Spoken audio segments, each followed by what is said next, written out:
میرے ذہن میں جو پہلا نام آتا ہے وہ ہے سلیم رضا صاحب کا. ہمارے ملک کے بہت مایہ ناز فنکار تھے، گلوکار تھے.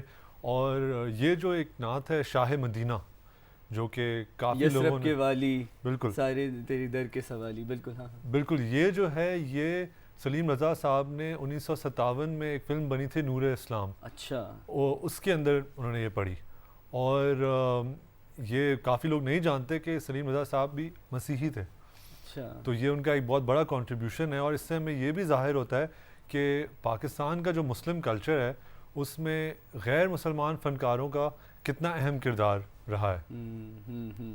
اور اس کے علاوہ یہ جو شاہ مدینہ ہے یہ کمپوزیشن تو راگ بھیروی پہ مشتمل ہے، لیکن یہ کمپوزیشن ہے ایکچولی حسن لطیف صاحب کی. اچھا اور حسن لطیف صاحب وہی ہیں جنہوں نے بہت ایک مشہور گیت ہے گاڑی کو چلانا بابو ذرا ہلکے ہلکے ہلکے، یہ بھی ان کی کمپوز کی ہوئی دھن ہے. کتنی ڈائیورسٹی ہے کام میں. بالکل، اس سے ان کو بھی کریڈٹ جاتا ہے کہ یہ دو اتنی مشہور و معروف چیزیں اور اتنے الگ طرز کی کمپوزیشنز حسن لطیف صاحب کی.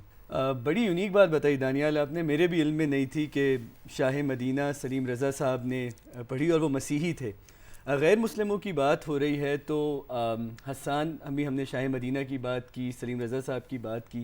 اس نعت کے بارے میں ہمیں کچھ بتائیے، اس کی شاعری کے بارے میں کچھ بتائیے ہمیں. یہ جو بہت مقبول نعت ہے یسرب کے والی سارے نبی تیرے در کے سوالی، یہ تنویر نقوی صاحب کی لکھی ہوئی نعت ہے. تنویر نقوی صاحب فلمی شاعر تھے، انہوں نے بہت فلم کے لیے مشہور نغمے لکھے ہیں. اس کے علاوہ یہ نعت بھی انہی کے قلم سے نکلی ہوئی نعت ہے.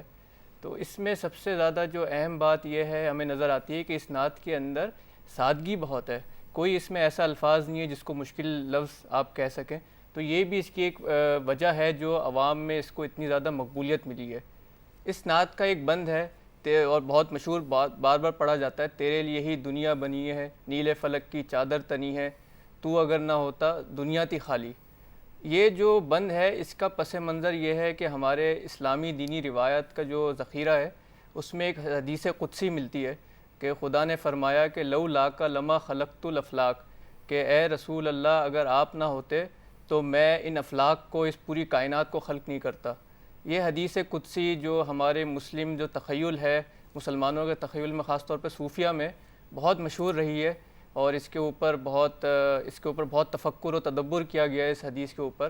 ہمارے جو علامہ اقبال بڑے مشہور شاعر ہیں، انہوں نے بھی اسی حدیث کی جانب اشارہ کرتے ہوئے رسول اللہ صلی اللہ علیہ وسلم کو اپنی شاعری کے اندر شہ لولاک پکارا ہے.